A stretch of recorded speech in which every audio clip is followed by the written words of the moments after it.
오늘 이 시간에 하나님의 은혜와 주님의 사랑하심과 성령의 유리의 삶이 오늘 여러분과 제게 임하기를 원하고, 또 예배를 드리고 나가 삶의 현장에서도 그런 은혜가 동일하게 임하기를 간절히 소망합니다.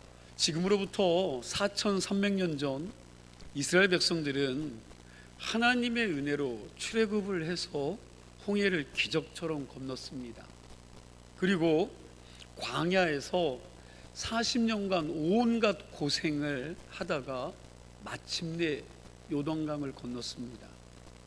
이제 드디어 하나님의 약속하신 가나안 땅에 자기 발로 밟았습니다. 여러분, 이 순간이 이스라엘 백성들에게 얼마나 큰 감격이었을까? 얼마나 감격스럽고 행복한지 가나안 땅에 들어가자마자 아마 서로 부둥켜 안고 감동의 눈물을 흘리고, 야, 마침내 해냈다라고 그 사람들이 서로가 서로를 위로했을 것입니다. 그런데 이 기쁨도 오래가지 못합니다. 조금 가다가 보니 그들 앞에 여리고 성이라고 하는 거대한 장벽이 딱 버티고 있는데 도무지 피해갈 길이 없습니다. 여리고 성은 굉장히 견고한 성입니다. 고고학자들의 연구에 의하면 여리고성은 지금으로부터 약 7,000년 전에 세워진 성입니다. 요단강에서 서쪽으로 8km를 가야 되고요, 예루살렘에서 동북쪽 방향으로 30km 지점에 세워진 아주 튼튼한 성벽 도시였습니다. 성벽의 둘레가 자그마치 770m였고 높이가 9m가 넘습니다. 그리고 성벽이 외곽에도 있었고 그 외곽 성벽 안에 또 성벽이 있었습니다. 외곽 성벽의 폭이 1.8m였고요 안에 있는 내벽의 폭이 5m였습니다. 합하면 얼마 정도 됩니까? 7m 정도의 성벽으로 아주 두껍고 아주 튼튼한 성벽 도시였습니다. 성의 성벽 두께가 얼마나 두껍고 견고한지 전차 2대가 성 위에서 서로 마주보고 여러분 비껴갈 정도로 넓고 컸다라고 말하고 있습니다. 이 정도의 성이면 다이나마이트나 수류탄 몇 개 집어던진다고 해서 무너질 것 같지 않습니다. 아주 단단한 철옹성입니다. 아마 이스라엘 백성들이 이 난공불락의 성 앞에서 크게 절망했을 것입니다. 그런데 이들이 그 막강한 성읍을 무너뜨리고 가나안 땅을 점령했습니까? 못했습니까? 점령하게 됩니다. 우리 오늘 본문 히브리서 11장 30절 말씀을 다시 한번 같이 읽겠습니다. 우리 함께 읽읍시다. 믿음으로 7일 동안 여리고를 도니 성이 무너졌으며. 아멘. 여러분, 여리고 성이 어떻게 무너졌습니까? 이건 주일학교를 다니신 모든 분들은 알죠. 우리가 주일학교 다닐 때부터 들었기 때문에 너무나 잘 알고 있지요. 이스라엘 백성 전체가 하루에 6바퀴씩 돌고 마지막 7일째는 몇 바퀴를 돌아요? 7바퀴. 총 합쳐서 몇 바퀴를 돈 겁니까? 13바퀴를 돌고 나팔을 크게 불고 모든 백성이 와 하고 소리를 크게 질렀더니 그 성이 어떻게 됐다고요? 무너졌습니다. 우리가 여리고 성이 무너진 사건을 생각하면 이해가 되지 않는 말씀입니다.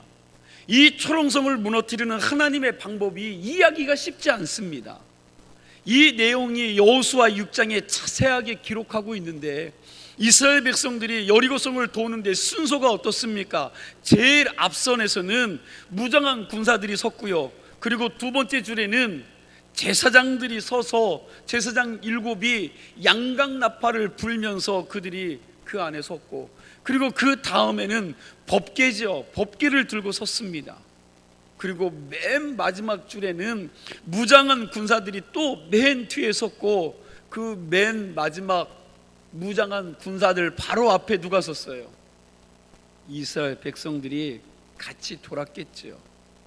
그렇게 줄을 세워서 6일 동안 하루에 한 바퀴씩 돌고 7일째 되는 날에는 7바퀴를 돌고 난 다음에 그럼 제사장들이 양강나팔을 요란스럽게 불고 온 백성이 함께 소리를 지르니까 그 성이 무너졌다고, 하나님이 무너지게 된다고 하나님께서 이스라엘 백성들에게 작정 명령을 내렸는데, 여러분 이게 생각해 보세요. 말이 되는 이야기입니까?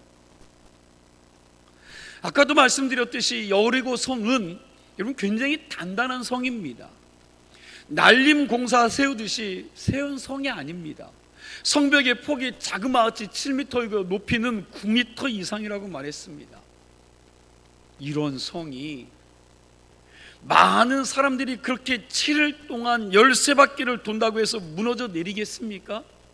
1000바퀴를 돌고 10,000바퀴를 돌아도 무너지지 않을 것입니다. 1년 내내 돌아도 이 성이 무너지지 않을 것입니다. 이 방법으로 무너질 것 같지 않으니까 자유주의 신학자들은 자기들의 나름대로 합리적으로 이렇게 해석을 하기도 했습니다. 이스라엘 백성들의 그 수많은 사람들이 그 성을 돌 때 전 백성들이 발로 쿵쿵쿵 있는 힘을 다해서 발로 쳤다는 거예요. 그리고 7일 동안 돌았더니 그 발의 울림 때문에, 그 진동 때문에 성벽 돌 사이 틈이 어떻게 해요? 균열이 생긴 겁니다.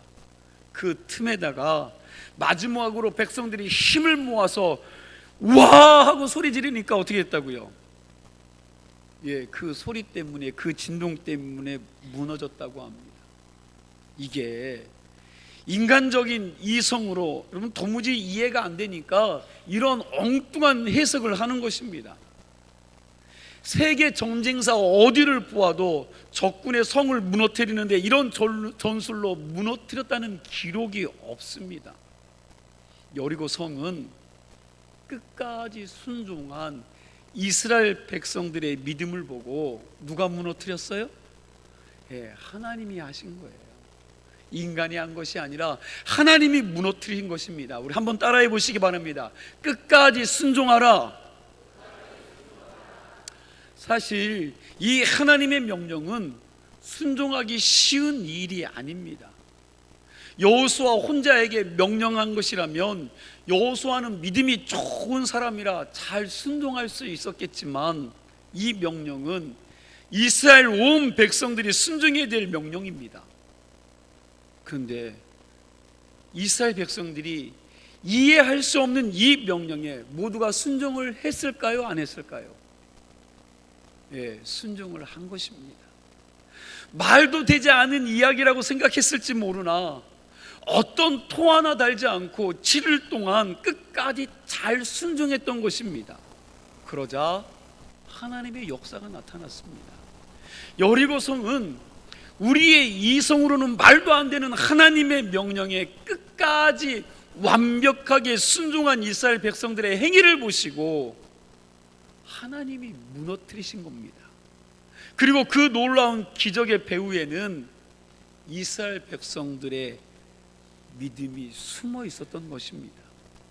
이스라엘 백성들은 40년 광야 생활을 하면서 때로는 원망하고 불평도 했지만 그 가운데에서 여기까지 인도하시는 하나님의 기적을 보면서 하나님은 당신이 말씀하시고 당신이 약속하신 것은 반드시 뭐하는 분이에요?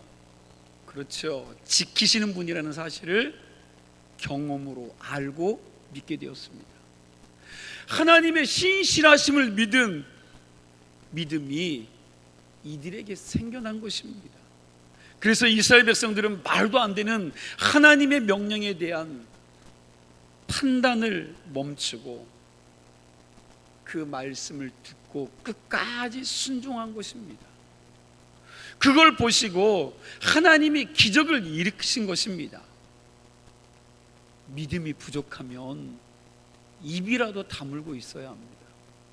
내 생각과 내 판단으로 하나님의 말씀을 평가하고 싶은 입을 다무는 것이 이것 또한 믿음이 있어야 된다는 것입니다. 여기 하나님의 기적을 일으키는 중요한 원리가 있는데 그것은 전적인 믿음이 있어야 한다는 것입니다. 그리고 끝까지 해내는 순종입니다. 중간에 멈추면 순종입니까? 불순종입니까? 가다가 안 가면 주인의 명령을 지킨 겁니까? 안 지킨 겁니까? 처음에 신나서 했다가 언제 그랬냐는 듯이 집어 던지면 그건 순종한 겁니까? 불순종한 겁니까? 내 머리로 이해 안 되고 내 인생 상 경험으로 이해가 되지 않는 하나님의 명령이지만, 그러나 이들은 말씀 앞에 끝까지 순종해서 이런 기적을 체험한 줄로 믿으시기 바랍니다. 우리가 앞에서 몇 주 동안 이해할 수 없는 하나님의 명령에 순종한 노아와 아브라함의 믿음을 살폈는데, 사실 노아와 아브라함은 이스라엘의 혈통으로 믿음 좋은 사람들입니다. 이들에게는 하나님에 대한 확고한 믿음이 있었습니다. 그런데 제가 오늘 다른 한 사람을 소개하고 싶습니다. 이 사람은 이방 사람입니다. 믿음이 좋은 사람은 아닌데 자기 생각과 자기 자존심을 버리고 끝까지 순종했다가 하나님의 기적을 맛본 사람입니다. 성경에 나오는 인물입니다. 나아만 장군, 여러분 아시죠? 나아만 장군의 이야기를 좀 하겠습니다. 열왕기하 5장을 보면 아람 나라의 국방부 장관 나아만이라는 사람이 나병에 걸린 모습이 나옵니다. 그 당시에 나병은 고칠 수 없는 붙을병이었습니다. 우리나라도 40-50년 전에만 해도 나병은 고칠 수 없는 힘든 병이라고 이야기했고, 또 이건 전염성이 강한 병이기 때문에 그 나병이 걸린 사람들을 따로 분리해서 따로 살게 했습니다. 나아만이 그런 치명적인 나병에 걸린 겁니다. 아람이라는 나라는 그 당시 강대국입니다. 그 나라의 군대 장관이면 나라의 시일권을 다 쥐고 있는 사람인데 나병이 걸렸으니 얼마나 절망을 했겠습니까? 그 나아만 장군의 집에 이스라엘에서 포로로 잡혀와서 나아만 장군의 부인의 수종을 트는 여종이 나아만 장군에 대한 이야기를 듣고 그 사모님에게 말을 합니다. 사모님, 우리나라에 엘리사라는 능력의 선지자가 있는데 이분이 나병 정도는 하나님께 기도해서 낫게 할 수 있는 능력이 있습니다. 이 이야기를 전해들은 아내가 나아만 장군에게 이 이야기를 합니다. 그리고 또 이 이야기를 전해들은 나아만 장군은 아람 왕에게 가서 부탁을 했습니다. 그러자 아람 왕은 이스라엘 왕에게 많은 선물과 친서를 써서 은근히 입김을 불어넣으며 도움을 요청합니다. 내가 사랑하는 사람 한 사람을 보낼 테니 우리나라의 귀한 장군이니까 꼭 고쳐주셔야 하오 하고 나아만 장군과 함께 선물과 친서를 써서 이스라엘로 보냈습니다. 이스라엘 왕이요, 아람 왕의 편지를 받고 기겁을 했습니다. 자기들이 무슨 수로 이 불치병에 걸린 장군을 고칠 수 있다고 아람 왕이 이런 칙서를 써서 사람을 보내나? 그런 거지. 그리고 생각하기를 이것은 저 강대국 아람이 우리나라를 쳐들어올 빌미를 잡으려고 하는 것이다 하고 이 이스라엘 왕이 절망을 합니다. 그렇게 걱정하고 염려하고 있는 왕에게 엘리사가 나아만 장군을 자기 집으로 보내라고 했습니다. 나아만 장군이 자기 부하들을 거느리고 엘리사 집으로 갑니다. 나아만은 자기가 치료받을 수 있겠다는 기대감을 가지고 엘리사의 집으로 갔는데 엘리사 선지자는 집에서 나오지도 않고 자기 종을 보내서 나아만에게 이렇게 말합니다. 우리 선생님께서 저 요단강에 가서 7번 목욕하면 다 나을 것이라고 말씀하셨습니다. 그리고 끝입니다. 이때 나아만이 얼마나 화가 났겠습니까?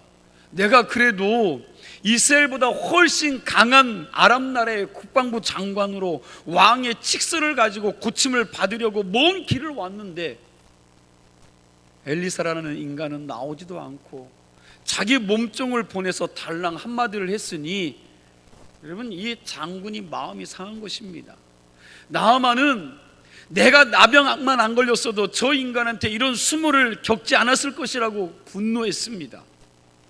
이때 나아만의 모습이 열왕기하 5장 11절과 12절 말씀인데 우리 함께 보도록 하겠습니다. 함께 읽습니다. 나아만이 노하여 물러가며 이르되 내 생각에는 그가 내게로 나와서 그의 하나님 여호와의 이름을 부르고 그의 손을 그 부위 위에 흔들어 나병을 고칠까 하였도다. 다메섹 강 아바나와 바르발은 이스라엘 모든 강물보다 낫지 아니하냐. 내가 거기서 몸을 씻으면 깨끗하게 되지 아니하랴 하고 몸을 돌려 분노하여 떠나니. 나아만은 그래도 엘리사가 좀 나와서 어떻게 해요? 자기 몸의 상처 부위에 안수하고 기도 한 번쯤은 해줄 줄 알았는데 엘리사는 코빼기도 보이지 않고 몸종을 통해서 그의 메시지를 전달하고 다시 속된 말로 자기가 무시를 당한 거죠. 무시를 당했다고 생각하실 것입니다. 그래서 노하여 하는 말이 뭐예요? 내 생각에는 그랬는데, 이 말이 참 중요합니다. 나아만은 지금 굉장히 화가 난 가운데에서 자기 생각을 얘기한 거예요. 자기 생각. 내 생각에는 이라고 말하고 있는데 자기 생각을 이야기하고 있습니다. 대국의 국방부 장관이 왔는데 작은 나라 시골 촌에 사는 선지자가 얼굴 한번 보여주지 않고 감히 나한테 이럴 수가 있어? 뭐? 요단강에 가서 몸을 7번 씻으라고? 야, 우리나라에 가면 다메섹강, 지금으로 이야기하면 이라크지요. 그 티그리스강 줄기 다메섹강에는 얼마나 크고 깨끗한데 그것보다 못한 요단강에 가서 7번 목욕을 하라고? 화가 머리끝까지 난 거죠. 화를 내면서 자기의 생각을 이야기한 것입니다. 여러분, 내 생각에는 여러분, 이게 하나님의 기적을 일으키는데 방해가 되는 큰 장애물입니다. 내 생각이 옳다고 이 교만한 순종으로, 여러분, 교만이 순종으로 가는 길을 막아버린다는 것입니다. 우리는 자아가 너무 강해서 신앙생활하면서도 내 생각이 옳다고 생각하는 것은 끝까지 고집하고 밀고 나가려고 합니다. 그러나 자기 생각을 무너뜨릴 때 하나님의 역사가 나타나는 줄 믿으시기 바랍니다. 베드로는 갈릴리 바다에서 산전수전 다 겪은 사람이죠. 물고기를 잡는 게 베드로의 전공입니다. 어느 계절에 몇 월 달에 어디서 어느 고기가 어떤 물고기가 나오는지 여러분 누구보다도 잘 알고 있던 사람이 베드로입니다. 그럼 베드로가 밤새 그물질했지만 고기를 잡았어요, 못 잡았어요? 한 마리도 못 잡았다고 성경은 기록하지요. 낙심하고 피곤한 몸으로 그물을 씻고 정리하고 있는데 예수님이 베드로에게 깊은 데 가서 그물을 던지라고 이야기합니다. 순간 베드로의 마음은요 꽉 막힙니다. 여러분, 그렇게 답답할 수가 없습니다. 목수이신 예수님이 바닷가 일을 알면 뭐 얼마나 알겠다고, 나만큼 알겠는가 한 거죠. 그때 그 순종하기 어려운 말씀에 베드로가 어떻게 해요? 순종합니까? 안 합니까? 순종해요. 베드로가 자기의 경험과 자기의 생각을 내려놓고 여러분 묵묵히 그 말씀에 순종을 합니다. 그때 무슨 일이 일어났습니까? 기적이 일어난 겁니다. 여러분, 순종이 뭡니까? 순종은 내 생각을 버리는 것입니다. 순종은 내 경험을 포기하는 것이 순종입니다. 하나님이 말씀하시면 내 생각과 내 경험을 뛰어넘어서 내 생각과 내 경험과는 비교할 수 없는 더 위대한 일이 일어날 수 있다는 것을 인정하는 행위가 순종의 행위인 줄로 믿으시기 바랍니다. 하나님의 말씀이 내 생각보다 더 크고 높다고 인정하며 그분의 말씀을 따르는 것이 순종이라는 것입니다. 그렇지만 아니나 다를까 우리처럼 자기 생각을 버리지 못하고 화가 나서 돌아가려는 나아만에게 부하들이 간청을 합니다. 아니 장군님, 지금 엘리사 선생이 어려운 일을 시킨 것도 아니지 않습니까? 그보다도 더 어려운 일을 하라고 했어도 해야 하는데 저 요단강에 들어가서 7번 목욕을 하는 것이 왜 이게 못할 일입니까? 장군님, 목숨이 달린 일인데 한번 해봐야지 않겠습니까? 그럼 그 옆에는 아주 충신들이 있었던 거예요. 좋은 사람들이 있었던 겁니다. 사실 나아만이 내 생각에는 그랬던 사람이 자기 생각을 바꾸는 것이 쉽지 않았을 것입니다. 그러나 나아만은 부하들의 말을 듣고 그래도 자기 병이 고침을 받아야 하니까 속는 셈 치고 한번 해보자 하면서 자기의 생각을 바꾼 거예요. 내 생각을 내려놓은 것입니다. 마지못해 한 일이지만 자기 생각을 포기한 것입니다. 그리고 요단강가로 가서 목욕을 합니다. 요단강에 한번 들어갑니다. 여러분, 그러면 뭐가 좀 바뀌어야 되는데, 손이라도 좀 달라졌어야 되는데 변했어요? 안 변했어요? 안 변합니다. 말씀을 보세요. 안 변해요. 2번 들어가고 3번 들어가고 6번 들어갔는데 자기 몸이 머리에서 발끝까지 하나도 변한 것이 없습니다. 여러분, 만약에 나아만이 요단강에 그렇게 1번 들어가고 2번 들어가고 6번 들어갈 때마다 손이 치유가 되고 발이 치유가 되고 몸이 점점점 깨끗해지고 그 상처들이 점점점 옅해졌다면 할렐루야 하면서 얼마나 신나서 여러분 그 요단강을 들어갔겠습니까? 어쩌면 기분이 좋아서 보너스로 한 번 더 들어갈 수도 있었을 것입니다.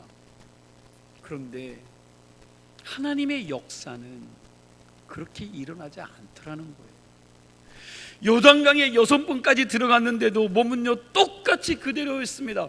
손가락 하나 깨끗해지지 않았습니다. 그럼에도 불구하고 나아만이 끝까지 순종해서 7번 들어갔더니 몸이 어떻게 됐다고요?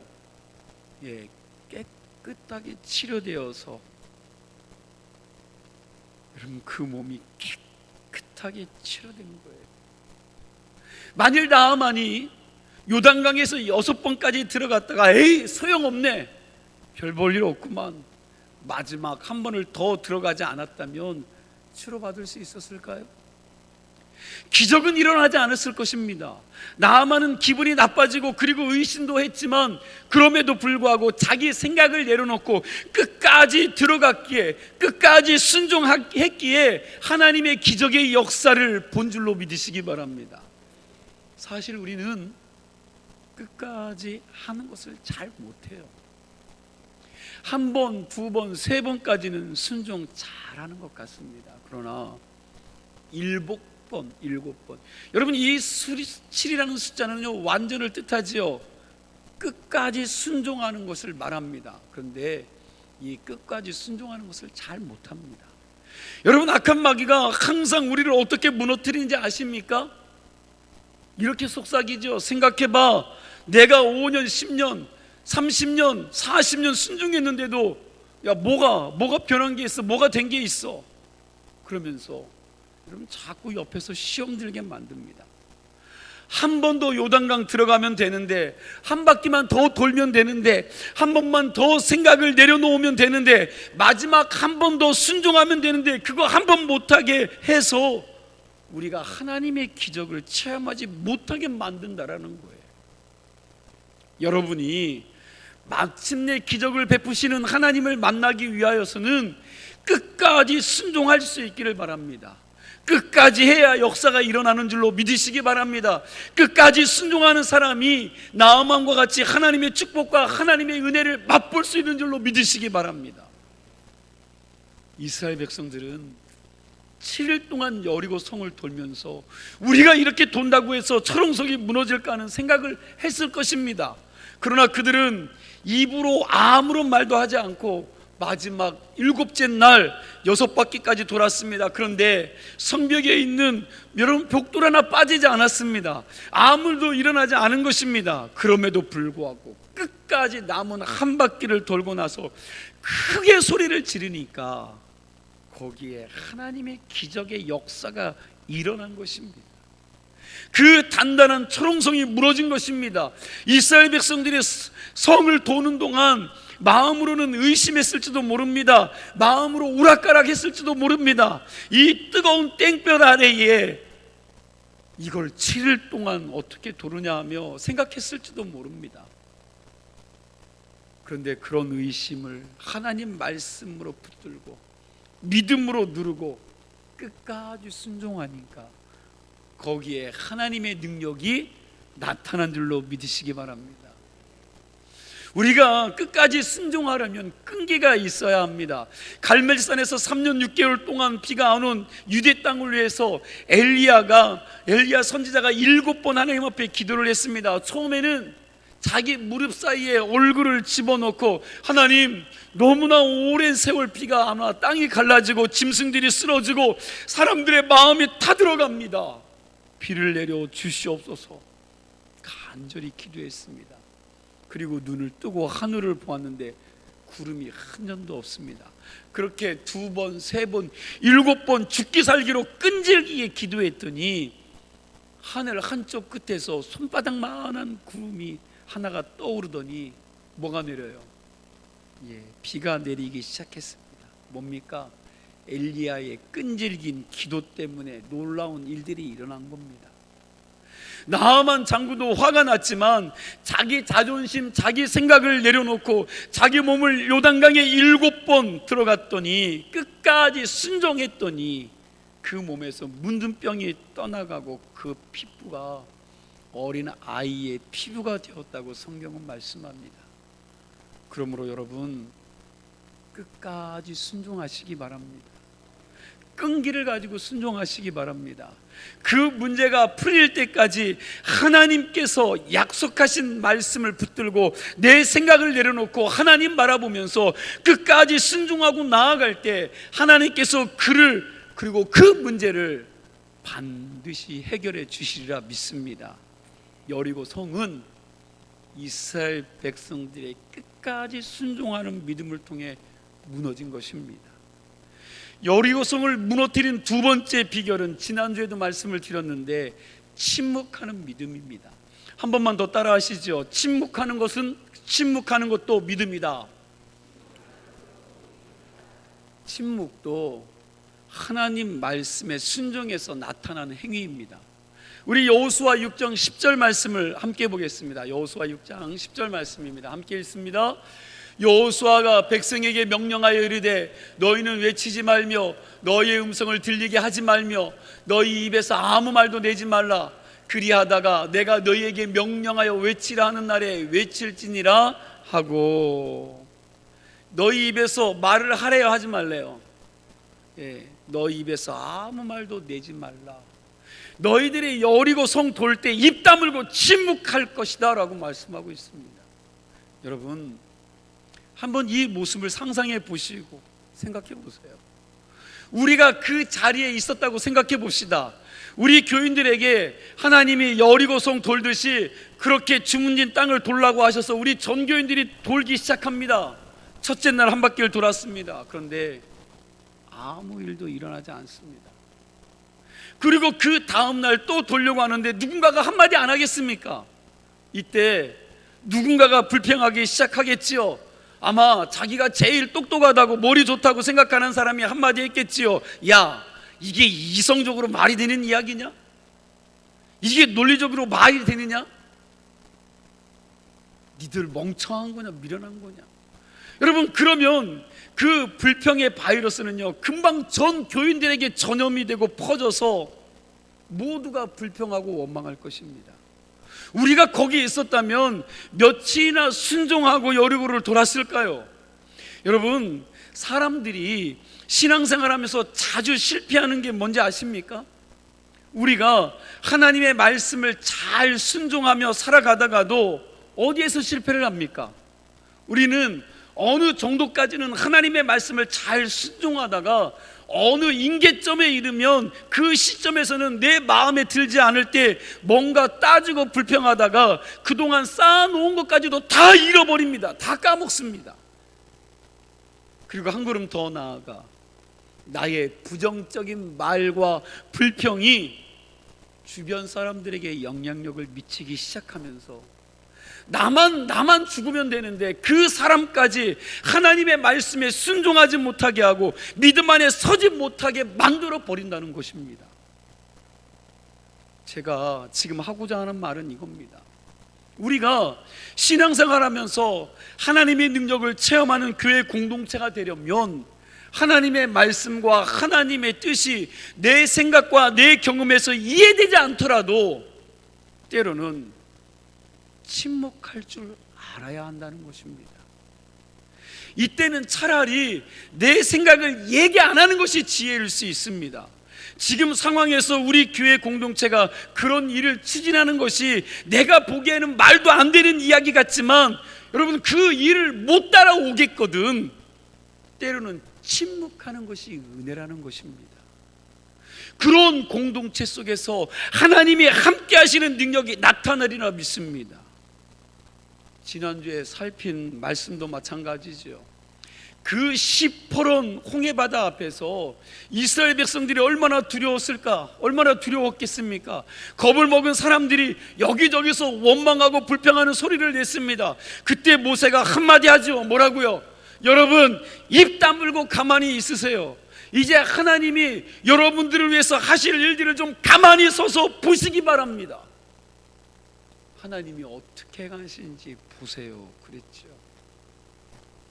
여러분 하나님이 홍해 앞에서 그리고 여리고성을 돌 때 왜 이스라엘 백성들에게 입을 열지 말라고 명령하셨습니까?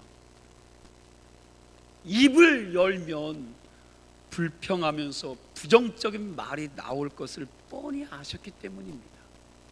우리가 이렇게 여리고성을 돈다고 해서 이 철옹성이 무너지겠느냐? 지금 우리는 말도 안 되는 짓을 하고 있다 하면서 여기저기서 부정적인 이야기가 나올 것을 이스라엘 공동체가 그것 때문에 흔들리고